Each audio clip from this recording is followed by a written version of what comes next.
شغال في الفاينانس من سنين، ولو حد سألك جوه شركتك بتكسب ولا بتخسر، هتعرف تجاوب؟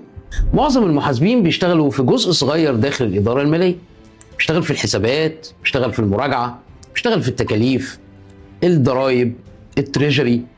لو انت مش شايف الصورة كاملة داخل الإدارة المالية يبقى عندك مشكلة. الإدارة المالية مش بس أرقام وقيود، الإدارة المالية هي اللي بتجاوب على الأسئلة الصعبة في الشركة. عندنا سيولة ولا لأ؟ ايه اللي ضاغط على التكاليف؟ هل التوسع ده هيحقق عائد؟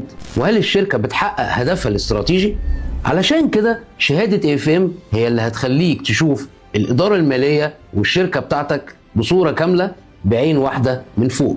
هتشوف مبيعاتك رايحة فين، بتنمو ولا بتتراجع. هتقدر تتحكم في التكاليف، الفاريبل كوست والفيكسد كوست. كمان هتقدر تحدد الكرنت تاكس والديفيرد تاكس. هتعرف تعمل جدول للاسيتس والديبريشيشن. كمان هتعرف مستقبل الايكويتي شير هولدر. كمان لو شركتك في اتجاهها للتوسع هتعرف تروح تجيب ديت من البنك لونج تيرم ولا شورت تيرم. هتجيب ريفولفر علشان تساعد الشركه في اداره الوركينج كابيتال. كل ده هتعلمه لك شهاده AFM في 3 شهور مع فاينانس لايف اكاديمي من ابن جيل محترف من المحللين الماليين.